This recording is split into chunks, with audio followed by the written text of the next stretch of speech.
Адам болып жаратылған соң, әлбетте армандаймыз, мақсат қоямыз. Бірақ сол арман мақсаттарымыз бірде орындалса, бірде орындалмай жатады. Оның да көптеген себептері бар ғой. Соның бірі мақсатыңыз туралы басқалармен бөлісу. Мақсатыңызды қанша жерден іштей шыдамай басқаларға айтқыңыз келіп тұрса да, айтпаңыз. Бүгін мен сіздерге соның жауабын беремін. Яғни неліктен өз мақсаттарымызды басқаларға айтуға болмайды. Айтпақшы, өзімді таныстырмаппын ғой. Бұл Google арнасы. Жоқ, сіз ойлаған Google емес. Google деп айтсақ та болады. Бірақ бұл қазақша арна болғандықтан Google. Google деген не?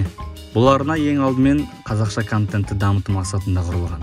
Біз сіздермен пайдалы ойлармен, өміріңізді өзгертетін практикалық кеңестермен бөлісеміз. Сондықтан жаңа бейнелерді өткізіп алмас үшін тіркеліп, достарыңызбен бөлісіп қойыңыздар. Ендеше кеттік. Арамызда жаңа жыл қарсаңында бір жылға мақсаттарын тізіп жазып, соны барлық достарына айтып бөлісетіндер бар шығар. Олар күн сайын таңертең 6-да оянамын, немесе жыл бойы спортпен айналысам, 50 кітап оқимын деп басқаларына көзінен оты жанып тұрып бөліседі. Сізге хабарласып, олар осы мақсаттардың беретін артықшылықтарын тізіп айтып береді, өмірдің қалай өзгеретін туралы айтады, телефонына барлық қажетті қосымшаларды жүктеп, кітаптарын да сатып алады. Соған өзі мәз болып, бейне бір мақсаттарының бәрін орындап қойғандай жүреді. Алайда, уақыт өте кеудесіндегі сол жалын сөніп, айтылған нәрсе тек сөз жүзінде қалып, оны іс жүзінде жасамайды. Бұдан шығатын қорытынды мақсатыңызбен бөлісу өте зиян. Ал енді осыған байланысты зерттеу жұмыстарының дәлелдерін келтірейік. 1933 жылы Вера Маллердің анықтауынша, айтылған әрекетті ми істеліп қойды деп қабылдайды екен. Мысалы, егер адам басқа адамға дүйсенбіден бастап мен спорт залға барамын десе, онда оның миы оны спорт залға бара бастаған сияқты және жоспарын соңына дейін жеткізіп қойған секілді қабылдайды екен.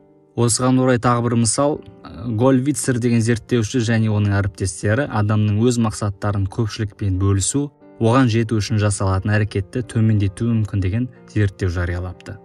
Бұл зерттеу неміс университетінің заңгер студенттеріне жасалды. Олардан заң саласында өздерінің білім беру мүмкіндіктерін барынша пайдалануға деген ұмтылысын бағалайтын сауалнаманы толтыруды сұрады. Заңгер болуға барынша ниеттенген адамдар содан кейін 2 топқа бөлінді.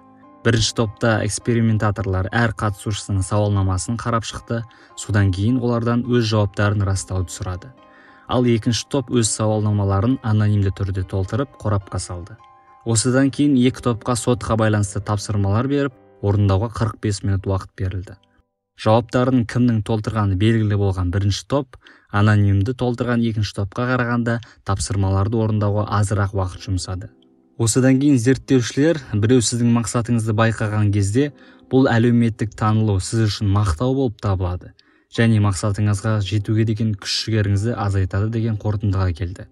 Сондықтан, егер мақсатыңыз сіздің жеке басыңызға байланысты болса, оны ешкімге айтпай іште сақтаған дұрыс. Әйтпесе, мерзімнен бұрын мадақтау сізді өз мақсатыңызға жеткізуден тосады. Бұдан бөлек көбіне адамдарға сіздің мақсаттарыңыз қызық емес екенін ескерген жөн. Тіпті жақындарыңыздың өзі сізге сенбей жолыңыздан тоқтату мүмкін. Ал біреу сізге сенімсіздік танытса, сіздің де сенімділігіңіздің жоғалатыны сөзсіз. Бүгін мен былай істедім, осылай жасадым деп басқаларға айтып уақытыңызды кетірмеңіз. Жақсылап ойланып көрсеңіз, осының бәрін бір мақтау есту үшін айтатын сияқтымыз.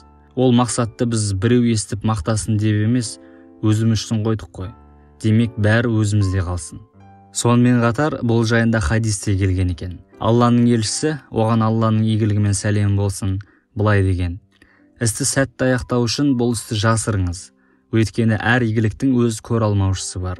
Көз тию шындық болғандықтан, ол да көп жағдайда адамның жоспарланған ісіне қызығушылығының жоғалуына себеп болуы мүмкін. Бұл бейненің мәнін түсінген боларсыздар. Енді осы айтылғандарды ұмытып қалмас үшін өз ойларыңызды дәл қазір дәптеріңізге түртіп алыңыз. Және орындай алмай жүрген, үнемі кейінге қалдырып жүрген мақсатыңызды жазып қойыңыз. Оны тек өзіңіз ғана оқып, ешбір жанға айтпаңыз. Және соған қарай әрекет етіңіз. Бұйырса, әлбетте мақсатыңызға жетесіз. Сіздің қолыңыздан келеді. Келесі бейнелерде көріскенше.